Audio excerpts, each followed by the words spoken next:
Love Radio, music that makes you feel good. Love Radio.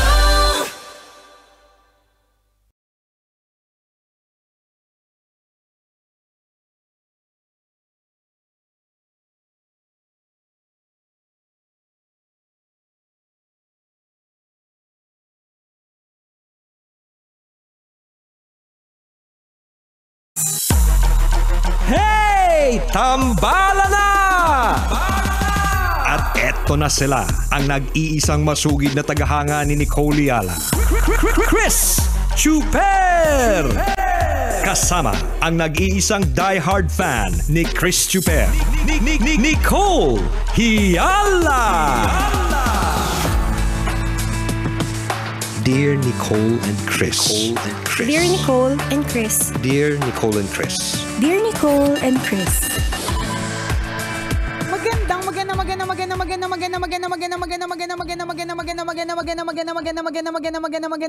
Magandang morning, Luzon, Visayas at Mindanao Metro and Mega Manila. It's a feel good Friday. Hi, partner! Hi, partner! Hi, mga kabisyo! At gusto lang namin magpasalamat ang tambalan po at lahat po ng mga programa dito sa Love Radio ay gustong magpasalamat po sa inyo dahil sapagkat because ayon sa latest pinakahuli, mainit pa na Nielsen Mega Manila Ram Vehicle Survey. Ang 90.7 Love Radio Manila ay number 1. Tunay na number 1 sa mga sasakyan. Palain nyo yun. Thank you!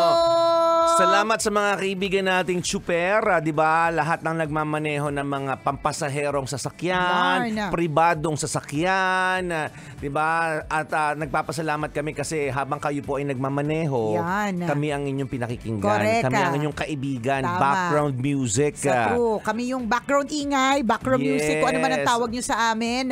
Thank you very much. Salamat ng marami. Ayan yung mainit-init na balita na gusto naming ibahagi po sa inyo. Number 1 tayo, mga kabisyo, sa mga sasakyan dito sa Mega Manila. Thank you! Salamat ng bonggang-bongga.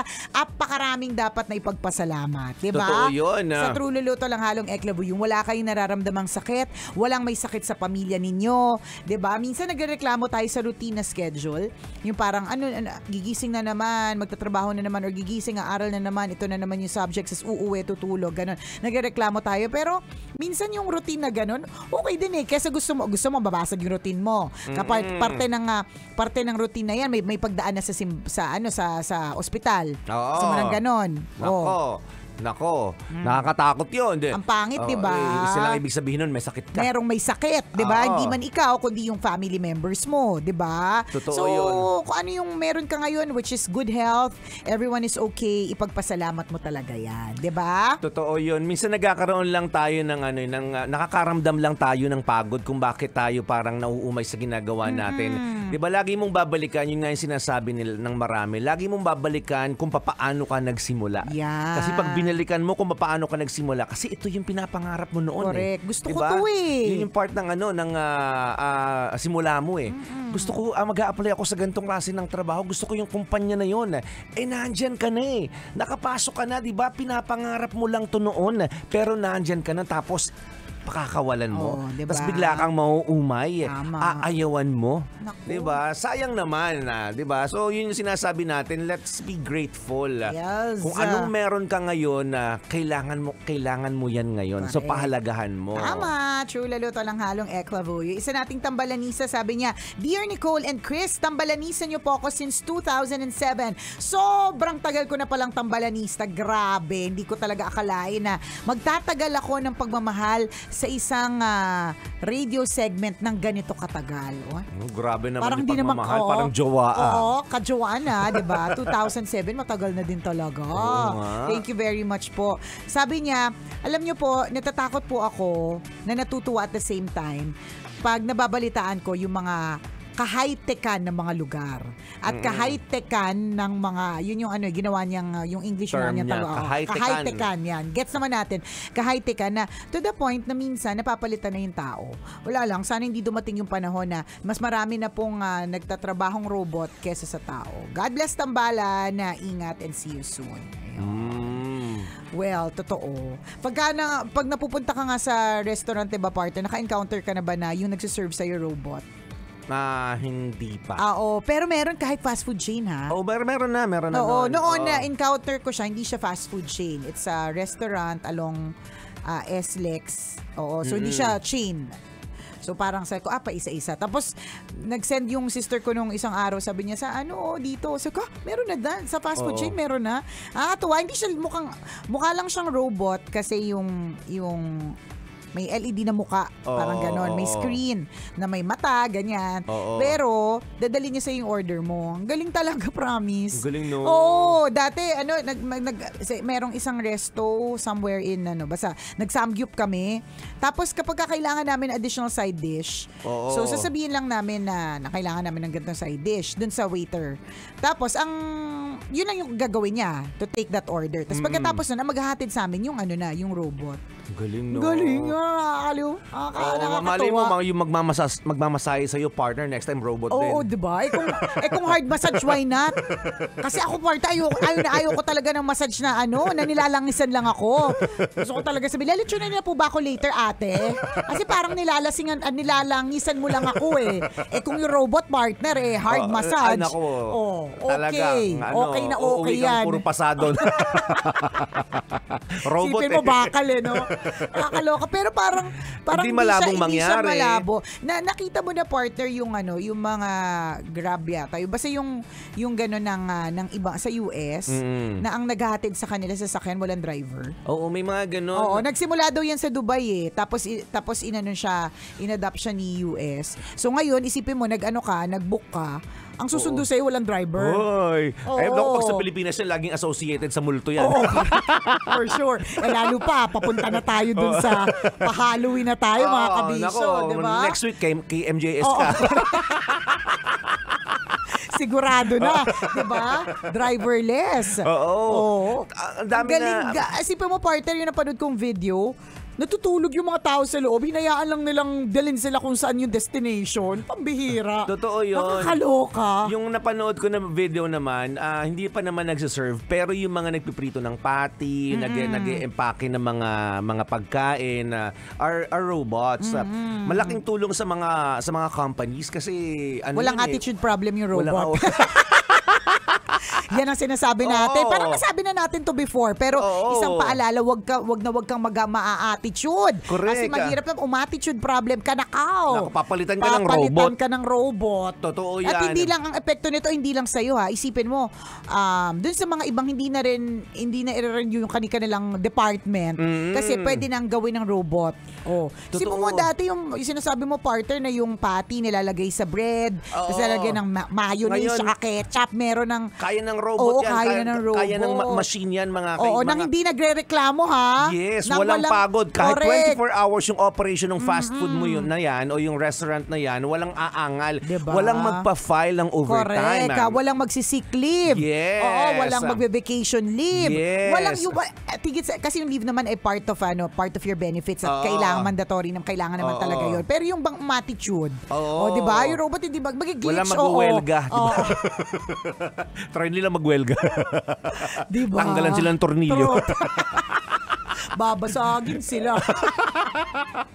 Diba? Totoo yun. And malaking tulong yun sa mga companies, lalong-lalo siguro sa mga manufacturing. Kasi kailangan nilang robot. Na mabibilis. Mas mabilis ang production, less cost. Correct. Kasi wala kang babayaran Walang magpa-file ng overtime. Diba? Walang kunyari na-hospitalize yung isang empleyado. Pero walang ganong problema. Totoo. Although may mga syempre yung hospitalization o yung pag-reboot or ano bang tawag? Maintenance ng mga makina o yung mga makina may ganong yun yung gastos. Pero hindi unlike human na everyday i-manage mo ng matindihan. Totoo, 'di ba? Kailangan lagi may kaakibat na gastos yun at hindi lang yung sinasabi mo pag-manage, tatansyahin mo yung ugali, tatansyahin mo yung mood. Tatansya, may mga ganun kang Lahat ng pagtatansya concerns nila. Correct. Oo, minsan Intindihin ibabato mo. sa'yo. Oo. Mga ganon. Yung mga robot, wala naman silang concern eh. Program Hindi nila sila, correct. Hindi sasabihin, gutom po ako, pwede po Oo. mag-break na. Magko-coffee lang. Ay, may LBM ako today. Tama, ganyan, Walang diba? ganon. Masakit yung ulo ko, hindi ako makakasama sa ganito. Walang Oo. ganon. Walang yung mga last minute na biglang hindi makakarating. Walang mga ganon. Totoo yun. Ano yan ang magiging problema lang dyan kapag yun nga may glitch. Pero other than that, ang program sila na gawin ang gawin at ang kailangan nilang gawin. Correct. At ang bilis ng evolution, mga kaibigan, kasi parang nitong mga nakaraang buwan lang, usapan ng mga classmates mo, ako, nung nasa business din, sobrang pinagmamalaking feature ng website nila, yung virtual reality. Okay. Na kapag nasa nasa real estate. So, parang hindi mo na kailangan na mag-tripping para makita yung parang hindi ng on-site, 'di ba? Hindi mo na ngayon virtual, pero parang medyo luma na rin siya ngayon kung tutuusin. Ay, ganun. 'Di ba? Ano nang mas bago? Wala pa naman ako nakikita, kaya lang parang luma na rin siya kung tutuusin. Oo, kasi posibleng meron pang may nag-emerge na bagong technology. Parang nung ilang buwan lang yung balitang yun na nakaka-amaze. Ay, ang galing, nakita ko yung condo unit nang hindi ako pumunta. Oo, na hindi diba? ako nakarating doon. Yes, mga ganun. So, Baka ang next time, bilis ng evolution. Correct. Next time, partner, parang mafe-feel mo talaga yung mga ganun. Di parang katulad ng yung mga 3D, 4D, 5D, yung maabot na ng 7D, 10D eh. Aba. Dati, lang, di ba, yung parang malalabo parang lang. Parang ko nga kanina 75D. Parang yun, seat sa theater. Ay, yung ba, nagkamali ako na pagkakaintindi. Katabi ng 75D. Seating capacity pala. Seating capacity yun. Okay. Kapatid ni 75D, si 75E. At saka Akala ko yun eh. may mali ka doon. Diba? So, yun, yung kung ikaw ay mahilig sa, kasi naumpisa mo sa virtual reality partner. So, kung ikaw ay mahilig sa mga gano'n, yung mga VR, diba? Yes. Noon, siya parang 3D lang. So, ibig sabihin, nakikita AI mo. na ngayon, yun yung latest. Ngayon, yes. na AI na. Tsaka talagang actual na, yun nga, kapag ka pumunta ka sa ibang mga amusement parks, yung kunyari, may water park kunyari yung napapanood mo. Literal na may magsasplash siya na tubig. Diba? O kaya pag may paapoy, may mararamdaman ka talagang init. Diba? May mga ganun. Totoo. So yung virtual reality, halimbawa, kung gusto pumunta sa bahay ni Nicole, may magtutour sa'yo na nakaprogram eh. Galing. Diba na parang, pero ngayon dahil nga parang nag-evolve ng AI, lahat ng tanong mo pwede niyang sagutin. Dalhin mo nga ako sa kisame ng bahay ni Nicole. Oo, tapos madadaling ka doon? Oo, may mga ganun, no? Galing, di ba? Oo. Totoo may ganun? Oo nga. AI yan, tingnan mo. Grabe. Yung mga tanong mo halimbawa, may mga inquiry ka sa mga website, AI ang sasagot sa iyo eh. Oo. Chatbot ba yun? Ay, ba pa yun? Oo, chatbot. Oo. Yung ba yun? Hindi ko rin alam. Hindi ko rin po alam eh. Chat? Oo. Diba? Chachago, yung milk tea. Diba? Oo, minsan may nag-entertain sa'yo. Wala naman silang receptionist. Correct, totoo. Diba? Yung mga halimbawa, nagka-problema, pagka nagka-problema ko kunyari sa isang network. So, cable company. Diba? Meron silang mga app. Tapos yung app na yun ang sasagot is yung kanilang virtual kinemelati. Correct, luma na po yung operator na sasagot. Diba? Pero iba pa din eh. Katulad nung nag-PM sa atin, gets ko siya na parang nakakatuwa na nakakalurky, na nakakatakot. Kasi, at saka hindi rin lahat ay market yun. Iba pa rin pag may nakausap kang tao. Diba, tingnan mo, kung bawa, meron kang complaint, tapos ang sumasagot sa'yo ay robot. Robot ang sumasagot sa'yo. So, depende sa tanong mo, yun yung masasagot siya. Nakaprogram eh. Pero eventually, kapag hindi niya pa rin masagot, ang sasabihin niya sa'yo, would you like to speak with our receptionist? Parang ganon. Meron ka na, gusto mo ba na meron makausap? Kasi may mga iba na, gusto namin makausap talaga sila. Totoo. Oo, yung makakaramdam ng kanilang damdamin kasi yung mga robots wala silang feelings programmed sila. Oo, pero yung mga AI, parang may emosyon nga din sila eh. Wala. No? Naku, huwag kang ganyan. Baka palitan na tayo. Wala silang emosyon. Hindi nila kayang gawin yung ginagawa natin. Shh, huwag ka maingay. Baka maisip-isip eh. Baka Hindi kasi maisip-isip. mamimili ka ng tone halimbawa kung ano ba gusto mo medyo Galit. aggressive yung Oo. response niya sa'yo. Di ba? Sa bagay si Alexa. Oo. Pero si Alexa partner, hindi naman siya galit. Pero pag halimbawa minura mo siya, yung parang niloloko mo siya, mumurahin mo siya. Hindi ba So, nagmumura din siya pabalik? Hindi siya nagmumura pabalik. Aba. Hindi siya magmumura pabalik. Pero sasabihin niya sa'yo na hindi maganda yung sinabi mo. Because they understand. Oo, kasi program sila. Hindi naman sila nasaktan dahil doon. Kaya nga, kapag ka pinagtitripan namin si Alexa, Oo. as in talaga partner. Ay, naku, dadalawin kayo ni Annabelle. Kapatid Dami ba ng ni- pangalang involved. Kapatid ba ni Alexa yun? Si Annabelle, Pinsan oo. ni Siri? Oo. Kaya nga sila nakagawa ng pelikula eh. Akong tanga. Ha? Akong naniwala. Ooh. Akong uto-uto. Wow. Diba? Ang gulo ba natin kausap talaga everyday? Alam mo, partner, yung sinasabi mong ganyan, Oo. na-excite ako na i-share sa inyo soon. Oo. Merong, basta, may ganyang parang high-tech na way Oh. for Mayat de la Rosa Fine Jewelry. Ay, talaga? May ganon. Anong oo. gagawin? Ay, basta secret. Ino-launch pa lang, surprise. Diba? Pero yun yung parang katulad siya ng sinabi mo na you actually need not to go to the tripping. Oo. Diba? Para ma-experience. Parang mga ganon. Siyempre, ayoko namang i-preempt. Diba? Pero Oo. kasi nagmumura yung necklace ko galing kay Mayat de la Rosa. Parang pinapaalala niya sa akin. Diba? Na may magandang balita na may magandang soon, balita soon. Diba? So, yung mga ganyan, yung mga parang, totoo? Kaya? Diba? Pwede, posible. Yung yun ang si Alexa nga. Yung speaker yan eh. Parang ganon. Kapatid, pinsan to ni Siri. Pinsan ni Siri. Oo, Malayong kamag-anak kapatid ni Annabelle. Oo. Oo. Si Annabelle kasi nagkaroon ng trahedya sa buhay Oo, correct. Kaya naging horror siya, di ba? Sorry pa, medyo malabo kami kausap. Friday na kasi. So yung yung eksena ng partner ng yung Alexa Siri, try nyo po. Pag minura nyo, at pinapatry ko sa inyo, murahin nyo po. Di ba? Pag pinatry mo, babalik siya eh. Sasabihin niya, I don't think that's a good kinematic. Ganon. Hindi naman po kinematic yung sinabi. Kaso English, hindi ko matandaan. Di ba? So, I don't think that's a good yan. Di ba?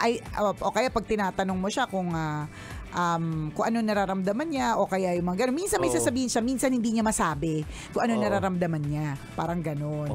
Diba? Sasabihin niya na wala siyang damdamin tungkol doon. Ang galing! Paano Diba? yun?